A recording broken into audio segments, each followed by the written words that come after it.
sieltä voi muuttaa sitä, mitä sieltä näe. Moni ihminen elää päivä toisensa jälkeen näkemättä ihan oikeasti, mitä tapahtuu siellä kehossa ja mitä siellä mielessä liikkuu ja mitä siellä ympärillä tapahtuu. Mutta on vielä yksi pahempi ansa. Jotkut huomaa, mutta sitten taas jää kiinni siihen, mitä huomaa.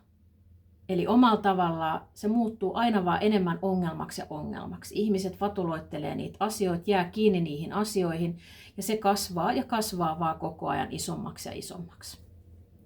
Tällä videolla puhutaan huomioimisesta ja älä scrollaa. Tämä on oikeasti merkittävä asia myös sunkin jaksamisen kannalta.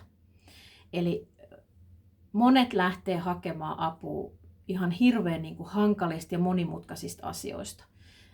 Tällä videolla tosissaan puhutaan tuomitsemattomasta huomioinnista. Ja se ei ole semmoista jatkuvaa vahtimista, että siellä vahdit, mitä sinussa tapahtuu sinussa tai sun ulkopuolella. Se ei ole minkäännäköistä analysointia. Se on toteamista, huomioimista tässä ja nyt hetkessä. Sitä se on. Ja se antaa sulle aina paremman valinnan mahdollisuuden. Tunnistatko tämmöisen? Eli päivä käynnistyy ja vauhti vie heti oikeastaan vähän mukana. Teet, suoritat, reagoit, hönkötät menemään ja sitten yhtäkkiä huomaat, että on ilta, mutta sitten sieltä muista yhtään, mitä sen päivän aikana on tapahtunut. Ei oikeastaan sieltä muista, mitä on sinussa tapahtunut, mitä sä oot tuntenut tai sen enempää huomannut, mitä sun ympärilläkään on tapahtunut. Ja ajatuksetkin on mennyt niin kauheata vauhtia, että et oikeastaan muista, mitä siellä mielen sisälläkään on tapahtunut. Tai tunnistat se tämmöisen asian.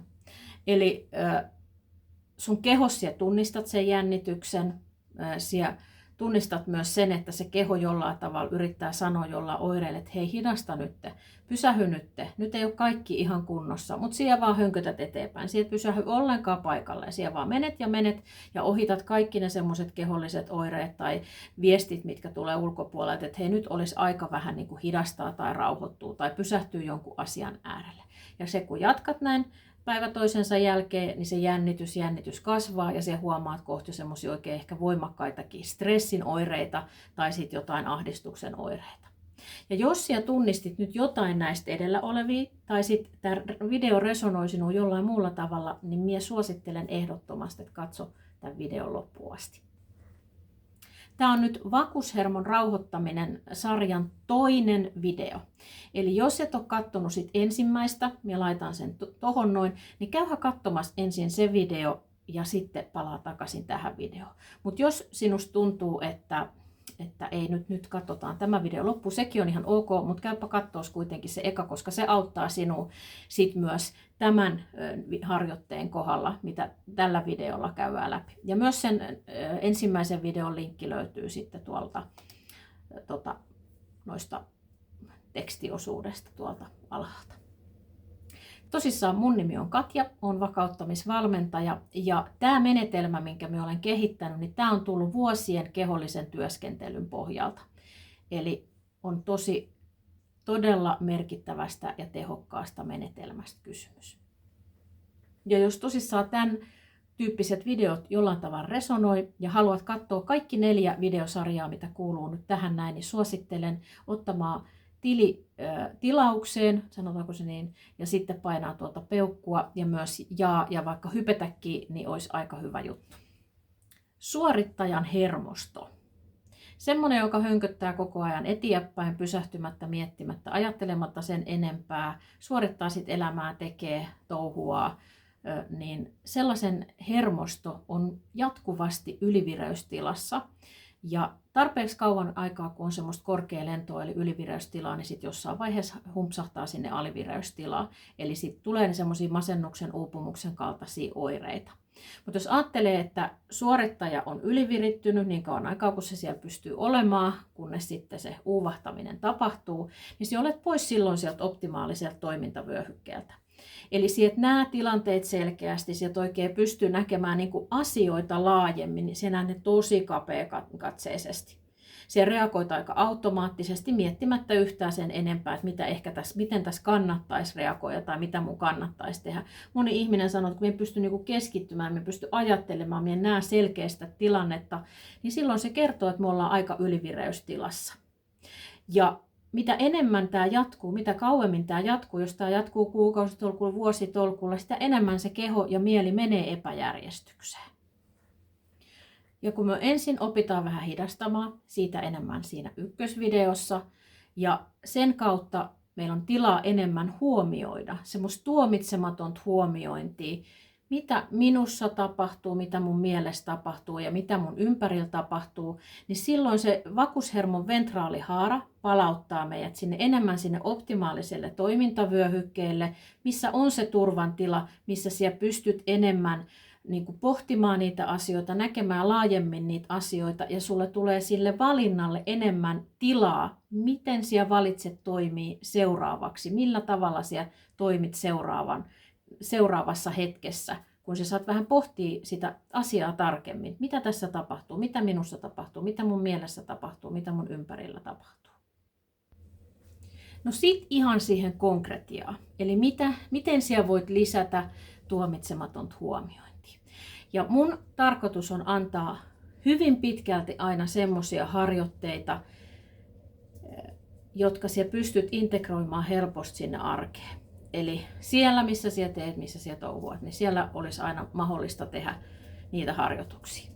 Ja ensimmäiseksi kohdistetaan se tuomitsematon huomiointi sinne kehoon. Mitä sun kehossa tapahtuu? Tämä ei tarvitse mitään erikoistilannetta. Sulla voi olla kaikki ihan ok ja tilanteet ihan ok. Siitä on ehkä ihan hyvä lähteäkin liikkeelle.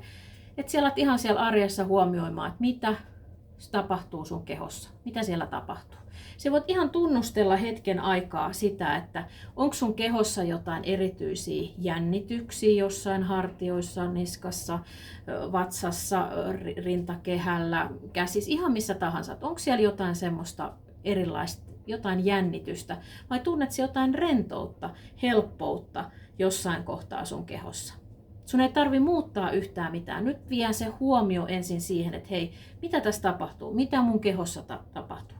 Eli sieltä toteat, aha, tässä on kohtaan jännitystä, tässä minä kohtaa tunnen vähän jotenkin erityistä sellaista kireyttä. Tai jotenkin minä huomaan sen, että minä siristelen paljon silmiä, se tuntuu vähän otsassa. Minä huomaan, että minä jännitän huomaamatta mun vatsaa vaikka, tai minä pidän jossain jännitysasennossa mun kehoa koko ajan. Katoppas, minä en ole huomannutkaan, että minä jännitän sitä. Ja useimmiten hartiathan on semmoisia, että ihmiset jännittää hartioita huomaamatta, että jännittää. Sun ei tarvitse tehdä. Ja yleensä kun me viedään se huomio siihen kehon osaan, niin silloin me pystytään myös alkaa sitä niin sanotusti rentouttamaan sitä kehon osaa. Eli se olisi ensimmäinen, mitä siellä voit tehdä oikeasti missä tahansa. Sillä ei ole mitään väliä, olet siellä bussipysäkillä tai kaupassa jonossa tai esimerkiksi saat autoa tai siellä syöt tai siellä peset pyykkiä tai siellä teet ihan mitä tahansa. Niin sä voit viedä sen tuomitsemattoman huomion sinne kehoon, mitä sun kehossa tapahtuu. Toinen huomio, mihin sä voit kiinnittää, kohdistuu enemmän sinne mieleen. Ei niinkään ajatuksiin, vaan siihen mielen tempoon. Sä voit kysyä vaikka itseltäsi, että onko mielessä kiire? Huomaatko, että siellä on jotain kiirettä, että siellä menee niin kuin jotain mielessä ihan älyttömän kovaa vauhtia? Tuleeko sulle ajatuksia vaikka nopeasti? Onko siellä mielessä pään sisällä joku ajatus, tällainen pitäisi-ajatus, mun pitäisi tehdä sitä tai pitäisi tehdä tätä? Mitä siellä mielessä oikeasti tapahtuu? Ja yksi tärkeä asia on nyt se, että siellä huomioit. Älä ala seuraamaan mitään, mitä siellä tapahtuu, vaan siellä huomioit. Se on tosi iso ero siinä. Sieltä lähde jokaiseen ajatukseen mukaan, vaan siellä teet niitä huomioita. Toteat vaan, että aha, mielessä oli nyt tällainen vauhti päällä tai tällainen ajatus ja niin edespäin. Ja arjessa tämä toimii erityisesti silloin, kun sinä huomaat semmoista, että sinua alkaa hermostuttaa tai sinä olet jotenkin erityisen ärtynyt. Tai jollain tavalla sun keskittyminen katoaa tai herpaantuu. Se, että sinä vähän hidastat hetkeksi ja sitten sinä huomioit sen, että mitä sun mielessä tapahtuu tässä ja nyt. Kolmas asia, mihin sinä voit kiinnittää huomioon, sen tuomitsemattoman huomion, on kehon ulkopuolelle sun siihen ympäristöön. Eli sinä voit kiinnittää vaikka 3 asiaa huomioon. Se, mitä ääniä sinä kuulet siinä sun ympärillä, minkälaisia värejä, mitä värejä sinä näet siinä sun ympäristössä, ja myös se, että miltä siinä ympäristössä tuoksuu tai haisee. Eli voit käyttää niitä sun aisteja siihen, että sinä palautat oman tietoisuuden olemassa olevaan hetkeen. Tai sitten siellä voit myös huomioida sen, että tuleeko sun aistikanavien kautta jotain semmoisia triggeröiviä asioita, jotka ärsyttää, jotka saa sinut epäjärjestykseen. Sekin on tosi tärkeä informaatio. Eli tämä on semmoista toteamista taas, että hei, maailma on tässä, minä olen tässä, kaikki on ihan kunnossa. Tällaista tapahtuu mun ympäristössä. Näin aistien kautta minä aistin tällaisia asioita. Ja tämä siellä arjessa katkaisee sen automaation melkein niin kuin aika nopeastikin. Et kun sinä huomaat, että sinä olet ollut vähän niin kuin pois päältä niin sanotusti siellä autopilotilla, niin nämä 3 asiaa auttaa sinua palauttamaan takaisin siihen tässä olevaan hetkeen. Huomiointi ei ole tehtävä, se ei ole itsensä vahtimista, vaan se on toteamista siitä, että keho, mieli ja tämä ympäristö. Ja se toteaminen antaa sulle takaisin sen, mitä se automaatio vie, eli valinnanvapauden, että siellä näet asioita vähän laajemmin, jotta siellä voit tehdä vähän ehkä semmoisia parempia valintoja. Jos tämä video resonoi, ota kanava seurantaan, niin et sitten missaa sitä seuraavaa videoa. Ja jos tykkäsit tästä, peukku auttaa sitten taas tämän videon löytämistä muillekin, jotka sitten tätä ehkä tarvii. Ja hei, sitten seuraavassa videossa minä käyn läpi sen 3. askeleen. En vielä paljasta sulle, että mistä on kyse, mutta sen voin sanoa, että tämä on oikeasti monille kaikista ehkä vaikein kohta. Mutta myös sitten samalla vapauttavin. Ja hei, jos sinä haluat oppia nämä kaikki askeleet kunnolla ja rakentaa semmoisen kokonaisen työkalupakin oman hermoston säätelyyn, niin vakauttamisvalmennus on just tehty tätä varten. Ja linkki löytyy tuolta kuvauksesta. Kiitos, kun katsoit videon ja toivottavasti nähdään täällä kanavalla. Moikka!